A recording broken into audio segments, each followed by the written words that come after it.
तो आज इस वीडियो में हम करेंगे हमारा क्लास 10th का एसएसटी का चैप्टर 1 ज्योग्राफी का, जो कि है रिसोर्स एंड डेवलपमेंट। तो इसके हम क्वेश्चन आंसर्स इस वीडियो में करेंगे। तो स्टार्ट करते हैं क्वेश्चन नंबर 1 के साथ। तो इसमें हमें क्या दिया है, which one of the following type of resource is iron ore. अब मल्टीपल चॉइस क्वेश्चन है क्वेश्चन नंबर 1 में। तो इन चारों में से हमें बताना है कि आयरन ओर जो है वो कौन सा टाइप का रिसोर्स है। Renewable first option. तो रिन्यूएबल है क्या वो बार बार रिन्यू हो सकता है, मतलब क्या अगर एक बार यूज़ कर लिया तो बाद में वापस यूज़ कर सकते हैं? तो ऐसा नहीं है, अगर एक बार यूज़ कर लिया तो ख़त्म हो जाएगा।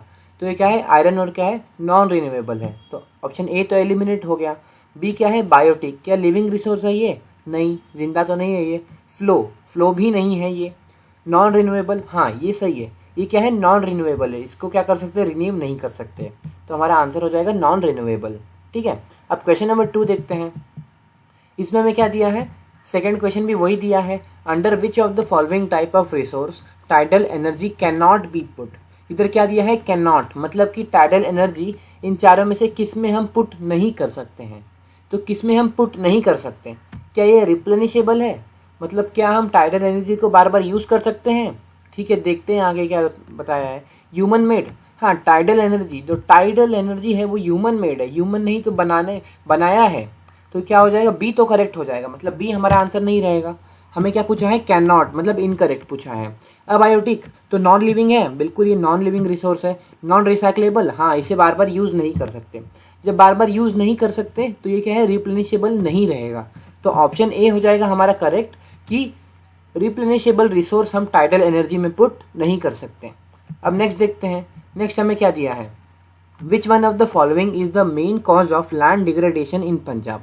अब लैंड डिग्रेडेशन का मेन कॉज क्या है पंजाब में। तो देखो हमको पता है कि पानी ज़्यादा आता है, उधर पानी ज़्यादा है, उसकी वजह से क्या करते हैं, बहुत से ऐसे लोग हैं जो पानी चालू करके छोड़ देते हैं, जिसकी वजह से ओवर इरिगेशन हो जाता है। तो ओवर इरिगेशन के चलते ही क्या होता है, लैंड डिग्रेडेशन होता है। मेन कॉज है लैंड डिग्रेडेशन का पंजाब में। तो ओवर इरिगेशन हमारा आंसर हो जाएगा। अब नेक्स्ट देखते हैं। नेक्स्ट हमें क्या दिया है, in which one of the following states the is terrace cultivation practice. तो टेरिस कल्टीवेशन जो है वो कहाँ प्रैक्टिस होता है। तो हमें बताया गया था सिंपल सा हमारे जो चैप्टर में कि उत्तराखंड जो है इस जगह पे, ये जो कंट्री है, सॉरी ये जो स्टेट है, यहाँ पे टेरिस कल्टीवेशन प्रैक्टिस होता है। अब नेक्स्ट देखते हैं। नेक्स्ट हमें क्या दिया है, फिफ्थ वन दिया है, in which one of the following state black soil is predominantly found. मतलब कि बहुत ज़्यादा ब्लैक सॉइल कहाँ पाया जाता है, प्रीडोमिनेंटली मतलब क्या होता है, ज़्यादा अमाउंट में किस जगह पे पाया जाता है। तो हमने देखा था डेक्कन ट्रैप वाले रीजन में, डेक्कन ट्रैप वाले रीजन में। तो क्या जम्मू एंड कश्मीर डेक्कन ट्रैप में आता है? नहीं आता है। महाराष्ट्र, हाँ महाराष्ट्र आता है डेक्कन ट्रैप वाले रीजन में। तो महाराष्ट्र हो जाएगा हमारा आंसर, जो कि है डेक्कन ट्रैप वाले रीजन में, यहाँ ब्लैक सॉइल ज़्यादा पाया जाता है। ठीक है, अब नेक्स्ट देखते हैं। नेक्स्ट हमें दिया है क्वेश्चन नंबर 2। क्वेश्चन नंबर 1 में हमें जो मल्टीपल चॉइस क्वेश्चन थे वो हमने किए। अब answer the following in about 30 words. तो 30 वर्ड में हमें इसका आंसर देना है। Name 3 states having black soil and the crop which is mainly grown in it। अब 3 स्टेट बताने हैं जिधर ब्लैक सॉइल पाई जाती है, और ऐसे कुछ क्रॉप भी बताने हैं जो मेनली ग्रो होते हैं उधर। तो 3 स्टेट पहले हम बताते हैं। तो डेक्कन ट्रैप वाला जो रीजन है वहाँ पर जितने स्टेट आते हैं उसमें से कोई 3 लिख दो। तो हम क्या उनसे लिखेंगे, 3 स्टेट्स आर, फर्स्ट लिख देते हैं महाराष्ट्र, सेकेंड सौराष्ट्र, और तीसरा मध्य प्रदेश, या फिर आप मालवा भी लिख सकते हो। तो देखो आपको बुक में कितना दिया है, 4-5 एग्जाम्पल दिया है, तो उसमें से कोई 3 पूछेगा तो 3 लिखो, महाराष्ट्र, सौराष्ट्र और मध्य प्रदेश। तो तीनों भी डेक्कन ट्रैप वाले रीजन में आते हैं। मतलब जो भी लोअर साइड का, साउथ साइड का जो रीजन है हमारा, वहां पर मेनली फाउंड होते हैं। साउथ वेस्टर्न साइड जो है वहां पर ज्यादातर ये ब्लैक सॉइल फाउंड होती है। अब कौन सा क्रॉप ग्रो होता है, तो देखो मेनली मतलब मेजरली एक ही क्रॉप ज्यादा इस पे ग्रो होता है, वो है कॉटन। तो आप लिख सकते हो the crop grown is cotton. ठीक है, अब देखते हैं क्वेश्चन नंबर 2। अब क्वेश्चन नंबर 2 का शायद पार्ट 2 दिया है। हाँ, what type of soil is found in the river deltas of the eastern coast. Give 3 main feature of this type of soil. तो रिवर डेल्टा की इधर कौन सी सॉइल फाउंड होती है, तो हमें पता है कि अलुवियल सॉइल जो है रिवर डेल्टा की इधर ज्यादातर प्रेजेंट रहती है, ईस्टर्न कोस्ट में पूछा गया है। अब क्या पूछा है, give 3 main feature of this type of soil. 3 features भी बताने हैं। तो पहले हम लिख देंगे कि the type of soil found in river delta is alluvial soil. तो रिवर डेल्टा की इधर देखो, ज्यादातर आप रिवर डेल्टा सुनोगे ना तो उधर से आपको समझ जाएगा कि वो अलुवियल सॉइल बता रहा है। तो रिवर डेल्टा की तरह ज़्यादातर अलुवियल सॉइल प्रेजेंट रहती है।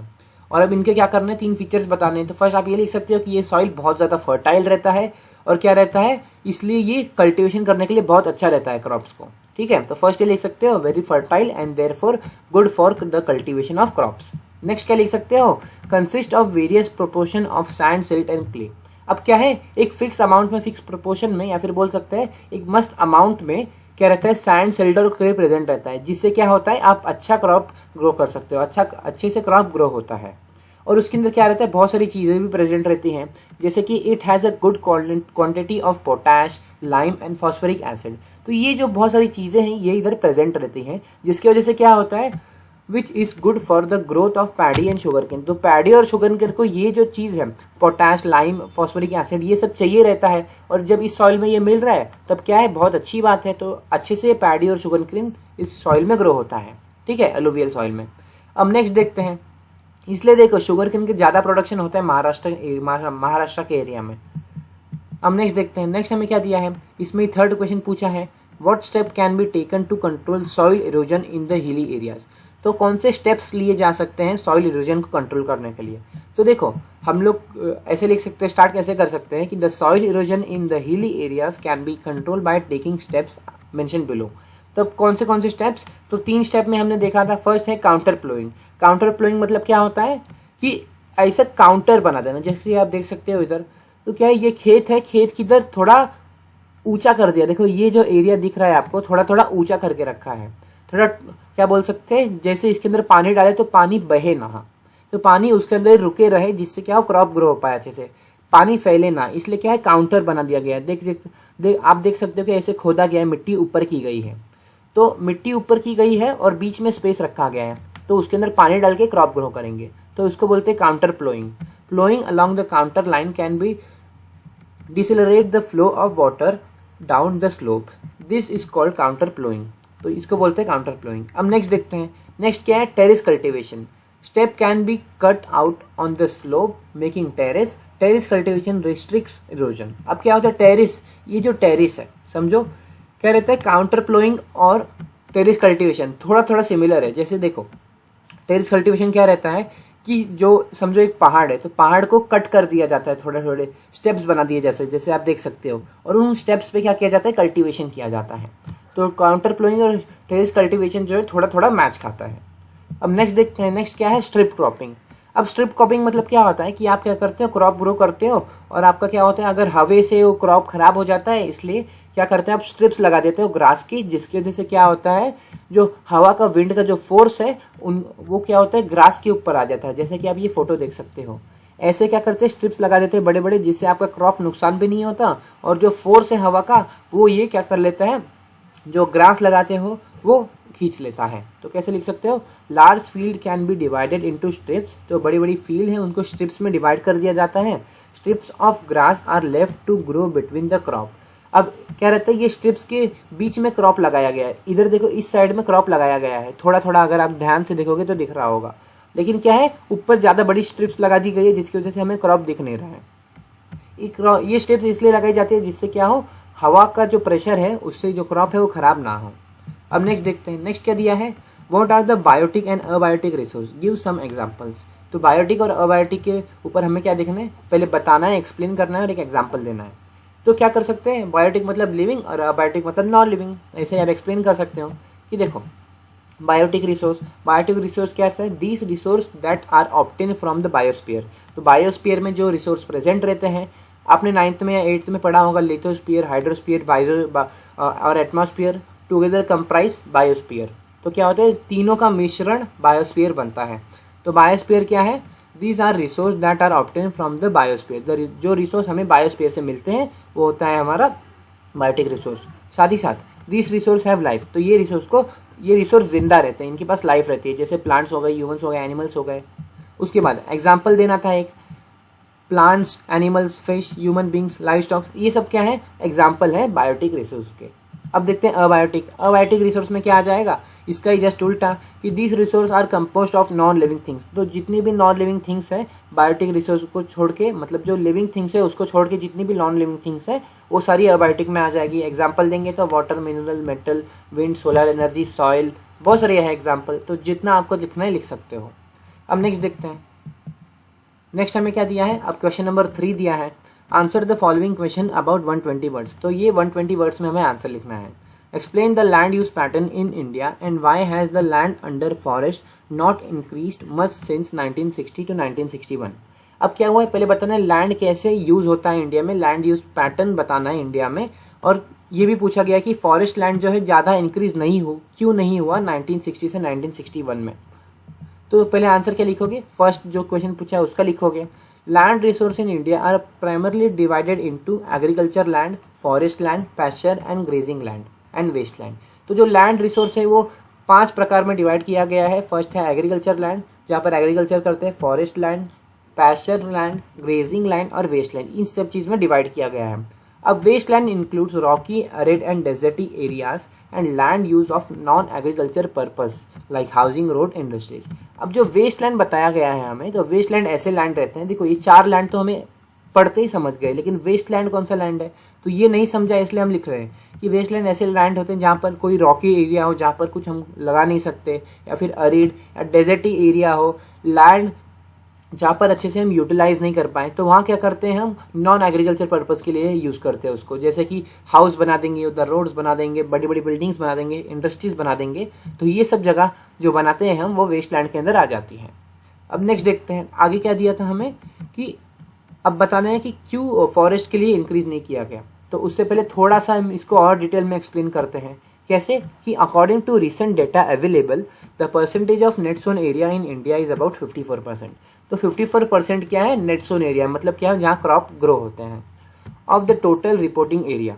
टोटल मतलब 100% जो लैंड है उसमें से क्या है 54% नेट सोन एरिया में आता है। उसमें क्या होता है 22.5% इज कवर्ड बाय फॉरेस्ट। तो इसमें सही नेट सोन एरिया में से 22.5% फॉरेस्ट से कवर है, 3.45% is grazing land and the rest of is waste land, और बाकी का जो है वो वेस्ट लैंड है।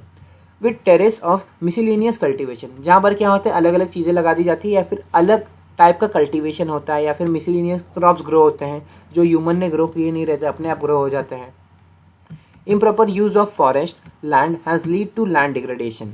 अब किस पे आ गए हम, फॉरेस्ट का एरिया क्या है ज़्यादा क्यों बढ़ा नहीं है 1960 से 1961 में, तो इसका क्या लिखोगे, improper use of forest land has lead to land degradation. हम लोग फॉरेस्ट का जो लैंड है अच्छे से यूज़ नहीं करते, जिसकी वजह से लैंड डिग्रेडेशन हुआ। कैसे, and made conservation of forest difficult, जिसकी वजह से जो फॉरेस्ट का कंजर्वेशन है मतलब हम लोग ज़्यादा एरिया उसका बढ़ा नहीं पाए, ज़्यादा ग्रो नहीं कर पाए। कैसे, human activities like deforestation, forest को कट किया जा रहा है, पेड़ पौधों को कट किया जा रहा है, जिसकी वजह से क्या हो रहा है, ओवर ग्रेजिंग, माइनिंग, क्वारिंग, ये सब चीज़ों के चलते क्या हो रहा है, जो पहले से ही फॉरेस्ट का एरिया है वो कम होते जा रहा है, तो उसको कैसे ज़्यादा बढ़ाएं हम, etcetera have contributed to the slow growth rate of forest. तो ये सब हम तो क्या कर रहे हैं, हम अपने यूज़ के लिए पूरा फॉरेस्ट को हम क्या कर रहे हैं, बर्बाद कर रहे हैं, काट दे रहे हैं। तो उसकी वजह से क्या हो रहा है, ग्रोथ रेट जो है फॉरेस्ट का वो धीरे हो गया है, कम हो गया है, क्योंकि हम डिफॉरेस्टेशन कर रहे हैं, ओवर ग्रेजिंग कर रहे हैं, माइनिंग कर रहे हैं, क्वारिंग कर रहे हैं, ये सब चीज़ों के चलते क्या हो रहा है, फॉरेस्ट का एरिया जल्दी ज़्यादा ग्रो नहीं हो पा रहा। Thus land under forest has increase by only 4% since 1960 to 1961। तो इसीलिए ये जो 1960 से 1961 का पीरियड है वहाँ पर 4% ज़्यादा इंक्रीज नहीं हुआ था फॉरेस्ट का एरिया। हम नेक्स्ट देखते हैं, नेक्स्ट हमें क्या दिया है, ये लास्ट क्वेश्चन है इस चैप्टर का, क्या है, how have technical and economical development lead to more consumption of resource. अब टेक्नोलॉजी और बोल सकते हैं इकोनॉमिकल डेवलपमेंट के चलते कैसे रिसोर्स का ज़्यादा कंजम्पशन होने लगा है वो हमें पूछा है। तो आंसर लिखते हैं, the following factors have been responsible for technical and economical development leading to over consumption of resource. तो हम लोग अभी बताएंगे, ये तो क्वेश्चन हमने रिपीट कर दिया कि ओवर कंजम्पशन ऑफ रिसोर्स से कैसे क्या होता है। तो अब इसका आंसर लिखना स्टार्ट करते हैं। फर्स्ट क्या दिया है कि the colonial time imperial power use their technology and economic superiority to establish control over other countries. अब क्या हुआ है कि पुराने टाइम की बात करें अगर हम, तो ब्रिटिशर्स जो थे, जो कॉलोनियल टाइम मतलब जो पुराना टाइम की बात करें, तो जो ब्रिटिशर्स थे जिन्होंने बहुत सारी कंट्रीज़ के ऊपर कब्जा करके रखा था, तो उनके पास टेक्नोलॉजी थी। तो उन्होंने क्या किया, बहुत सारी जगह पर जब उन लोग ने रिसोर्स देखा, जैसे इंडिया में उन्होंने रिसोर्स देखा, तो अपनी टेक्नोलॉजी लेके आए और क्या किए, हमारे रिसोर्स का यूज़ करके अपना तो फ़ायदा किए ही किए, उसमें थोड़ा तो हमारा फ़ायदा तो हुआ, थोड़ा तो हम लोग को कुछ तो मिला, लेकिन क्या था, वो हमारा ही रिसोर्स यूज़ कर रहे थे। और क्या हुआ, इस चीज़ के चलते जब टेक्नोलॉजी आ गई तो सब चीज़ आसान हो गया था, उसके चलते सब चीज़ आसान होने के चक्कर में रिसोर्स का कंजम्पशन बढ़ने लगा and thereby gain access to latter resource. तो उसकी वजह से क्या हुआ, जो हमारे जितने भी रिसोर्स है वो बाहर की जो कंट्रीज थी वो अपने इधर क्या कर रही थी, प्रोडक्शन तो कर ही रही थी, साथ ही साथ क्या हो रहा था, किसके गुड्स से कर रही थी, हमारे गुड्स से अपना प्रोडक्शन कर रही थी। One countries resource were accessible to the citizens of its colonial ruler too। अब क्या हुआ कि जो कंट्री के सिटीजन्स थे, जो कॉलोनियल कंट्री थी, मतलब इंडिया के जो सिटीजन्स थे, उनके पास भी क्या था, वो जो रिसोर्स बन रहा था मशीन से वो एक्सेस हो रहा था और क्या था, चीप रेट में होता था। तो उसकी वजह से क्या हुआ, ज़्यादा सब लोग सब चीज़ खरीदने लगे, जब सस्ता होने लगा, मशीन मेड था, इसकी वजह से जो रिसोर्स का कंजम्पशन है बढ़ गया था। उसके बाद लीडिंग टू इंक्रीज कंजप्शन, तो वही हमने बताया। Technical progress also result in insufficient machineries. अब क्या हुआ, टेक्निकल प्रोग्रेस मतलब क्या हुआ, बहुत सारी मशीन्स भी बढ़ने लगी, इंक्रीज प्रोडक्शन, उसकी वजह से प्रोडक्शन भी बढ़ा and greater consumption of resource. और ये सब चीज़ के चलते जब प्रोडक्शन बढ़ा, मशीनरीज बढ़ी, तो इसके चलते क्या हुआ, रिसोर्स का कंजम्पशन भी बढ़ गया। अब आगे देखते क्या दिया है, technological development and economical progress have lead to population increase due to low mortality at all ages. अब क्या हुआ कि लोग कम मरने लगे थे। पहले क्या होता था कि ज़्यादा रिसोर्स नहीं, मतलब रिसोर्स तो थे लेकिन उसका कंजम्पशन अच्छे से हो नहीं पा रहा था। लेकिन क्या हुआ, टेक्नोलॉजी के चलते दवाइयाँ भी अच्छे से बनने लगी, उसकी वजह से क्या होने लगे, पॉपुलेशन इंक्रीज हो गया, लोग कम मरने लगे with new development in medicine तो एंड हेल्थ केयर। क्यों, क्योंकि मेडिसिन और हेल्थ केयर की जो फैसिलिटीज़ थी वो भी बढ़ने लगी। मेडिसिन क्या थी, अच्छे अमाउंट में प्रॉपर मेडिसिन मिलने लगे लोगों को, उसकी वजह से क्या हुआ, कम पीपल की जाने गई। Fewer people die due to accidents, disease, child birth etcetera. तो उसकी वजह से कम लोग मरने लगे पहले के मुकाबले, इसकी वजह से पॉपुलेशन इंक्रीज हुआ। और ये सब चीज़ों के चलते जब पॉपुलेशन इंक्रीज हुआ, टेक्नोलॉजी बढ़ने लगी, टेक्निकल नो हाउ बढ़ने लगा, तो उसकी वजह से रिसोर्स का कंजम्पशन भी बढ़ने लगा। ज़्यादा लोगों के चलते रिसोर्स का कंजम्पशन बढ़ने लगा और इसकी वजह से this too has contributed to higher consumption of resource. ये कंट्रीब्यूट करता है रिसोर्स का ज़्यादा कंजम्पशन में। तो इसी के साथ ये चैप्टर खत्म होता है। अगर ये वीडियो अच्छी लगी हो तो इस वीडियो को लाइक कर दीजिए और अगर ऐसी वीडियो हमारे चैनल पर चाहिए आपको तो हमारे चैनल को सब्सक्राइब कर दीजिए।